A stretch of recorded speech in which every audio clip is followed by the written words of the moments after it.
कर्मफल, जैसी करनी वैसी भरनी। यशोदा को सेवा करते करते बरसों बीत गए।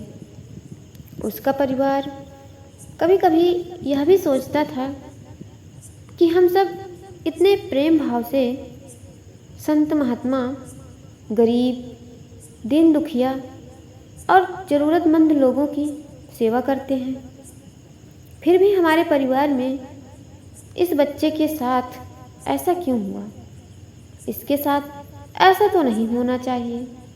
इसका क्या दोष था जो वह अपाहिज हो गया? एक दिन की बात है, जब संत महात्मा का सत्संग चल रहा था। हजारों लाखों श्रद्धालुओं उस सत्संग में बैठे हुए थे।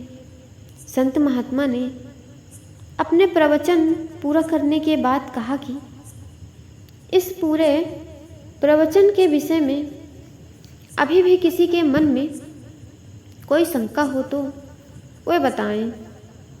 हजारों लाखों श्रद्धालुओं के बीच उस अपाहिज पुत्र के पिता ने संत महात्मा से एक सवाल किया कि हे महात्मा, हम सब निस्वार्थ भाव से ज़रूरतमंद, गरीब, दीन दुखियों की सेवा करते हैं और हमारा पूरा परिवार अहिंसा के मार्ग पर चलता है।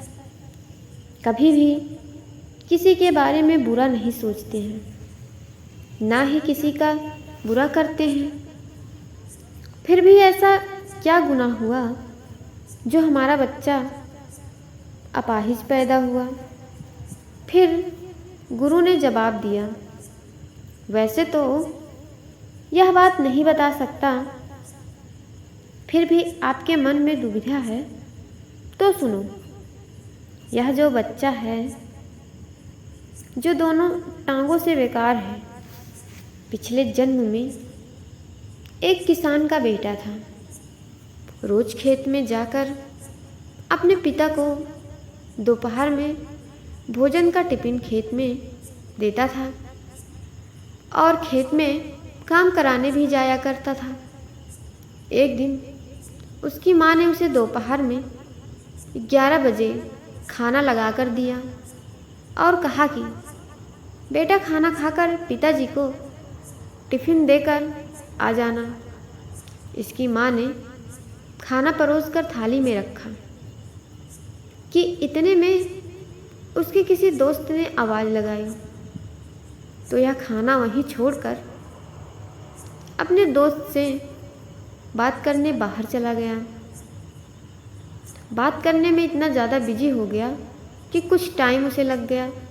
इतने में एक कुत्ता घर में घुस आया और उसने थाली में मुंह डाला और रोटी खाने लगा।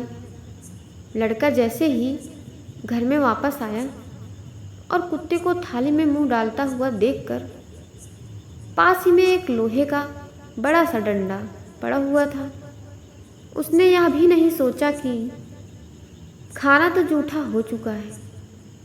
बिना सोचे समझे उस कुत्ते की दोनों टांगों पर इतनी जोर से लोहे का डंडा मार दिया, जिससे वह कुत्ता अपाहिज हो गया। लेकिन वह कुत्ता अपनी ज़िंदगी में जब तक जिंदा रहा, दोनों पैरों से बेकार होकर घसीटते घसीटते ज़िंदगी जिया और तड़प तड़प कर मर गया। यह उसी कुत्ते की बद्दुआ का फल है जो इस जन्म में यह दोनों टांगों से अपाहिज पैदा हुआ है। संत महात्मा ने कहा, पुत्र, इस संसार में इंसान को अपने अपने कर्मों का फल भुगतना ही पड़ता है। इस जन्म में अगर किसी की टांग तोड़ी है तो स्वाभाविक है कि अगले जन्म में आपकी टांग टूटनी है। अगर आप किसी को नुकसान पहुंचाओगे तो आपका भी नुकसान होना ही है, इस जन्म में नहीं तो अगले जन्म में। इसलिए जो भी कर्म करो सोच समझ कर करो। आप अपने कर्म फल से नहीं बच सकते, आप जहाँ भी जाते हैं, जो भी करते हैं, आपके कर्म ही आपको शांतिपूर्वक देख रहे होते हैं। किसी भी दिन आपको आपके कर्म का फल पृथ्वी पर वहन करना ही होता है। इसलिए हर समय उचित कर्म करना अनिवार्य है। भगवान श्री कृष्ण ने गीता में कर्म को प्रधानता देते हुए यहाँ तक स्पष्ट किया है कि व्यक्ति की यात्रा जहाँ से छूटती है, अगले जन्म में वह वहीं से प्रारंभ होती है। जो प्रकृति के नियमों का पालन करता है वह परमात्मा के करीब है। लेकिन ध्यान रहे, यदि परमात्मा भी मनुष्य के रूप में अवतरित होता है तो वह उन सारे नियमों का पालन करता है जो सामान्य मनुष्यों के लिए है।